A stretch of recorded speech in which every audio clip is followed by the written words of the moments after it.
So today, we're diving into something called the paradigm process.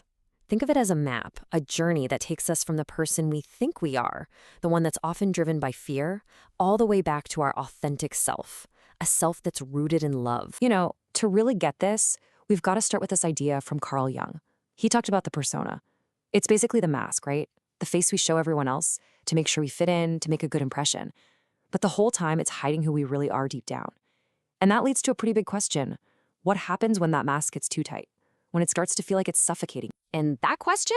Well, it leads us right into our first section. We're going to explore what this framework calls the prison of personality. It's all about digging into why so many of us feel kind of stuck, or anxious, or like we're not really being our true selves. So what is this personality we're talking about? Well, it's way more than just a mask.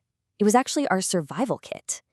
It's this whole bundle of habits, reactions, and beliefs that we built up to protect ourselves when we were young and vulnerable. But here's the problem, and it's a huge one. Its entire foundation is built on fear. It was designed for survival, not for thriving. And, standing guard around this fearful personality is this whole army of what this process calls ego insurgents. I just love that term. Imagine them as your mind's totally outdated operating system, like Windows 95 trying to run a modern computer.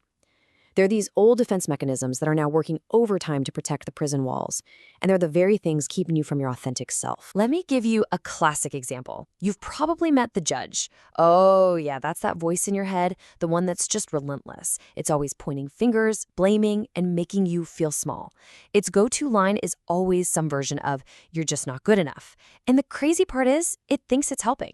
It thinks it's pushing you to do better, but really, it's just keeping you on that hamster wheel of fear. And this really boils down to the fundamental choice in front of all of us. On one side, you've got that fear-based personality. It's constantly trying to control everything, which of course just leads to more anxiety and stress. It makes you feel separate and judgmental. And the end result of that path, it's always suffering. But then on the other side, you have the love-based sacred self. It doesn't seek control, it chooses self-love. That leads to peace, connection, and gratitude. And the result of that path? Well, that's thriving. So, the big question is, how do we get from that place of suffering to that place of thriving? Well, that's what we're talking about next. We need a map to freedom, a total paradigm shift that can guide us back to our sacred self. Okay, so if we're all kind of trapped in this prison of our own making, then what? What does the escape plan actually look like? How do you even start to navigate your own inner world to find a way out? Well, this framework gives us a fantastic metaphor for it, the skyscraper of consciousness. It's a map of our inner world, all based on our emotional energy. See, most of us start out in the basement, the survival zone. That's where fear, shame, and despair live. As we start to grow, we take the elevator up to the reactive and awakening zones, where we start questioning things. And with more work, we can reach the upper floors of integration, love, connection, and eventually the penthouse, the transcendence zone, pure peace and unconditional love. The view from up there is amazing. So what's the elevator that takes us up this skyscraper? It's something called contemplative intelligence, or CQ for short.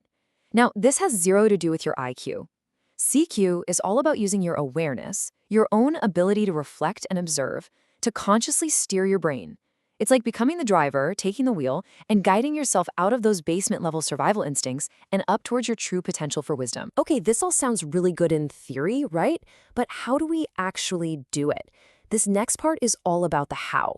It's the most practical, hands-on piece of this whole explainer. It's the actual key you can use to unlock your own transformation. All right, let's get into this incredibly simple but honestly life-changing idea. It's a framework that helps you immediately take your power back. And it all boils down to asking yourself one single question.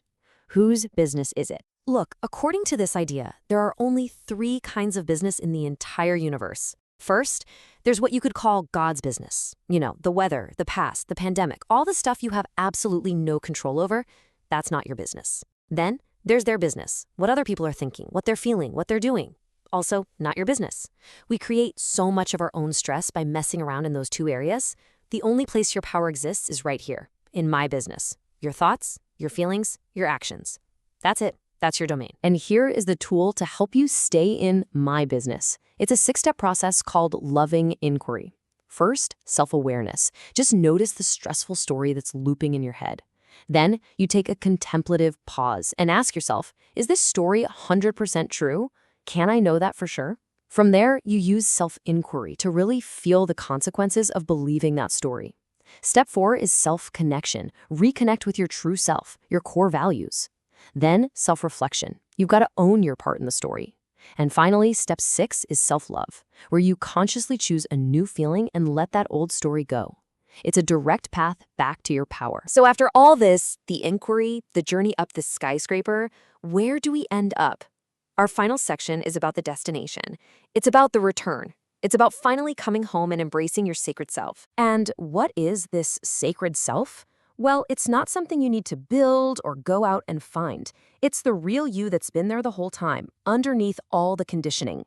It's the part of you that doesn't react, that doesn't judge, and that needs zero validation from anyone else. It's not something you do, it's just a state of being.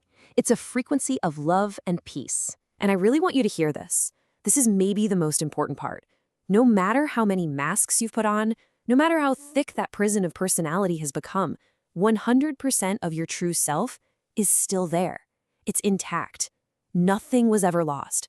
It was just covered up for a while. The poet Rumi captured this destination perfectly.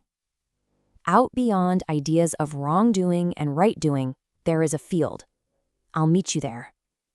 That field, that is the sacred self. It's that space beyond judgment, that place of pure peace where we can finally meet ourselves and everyone else with total acceptance. So please remember this. The story of your personality, all the good, the bad, the drama, it is not who you actually are. It's just a story you learned to tell yourself. Which leaves us with one last really powerful question to take with you. Who would you be without your story?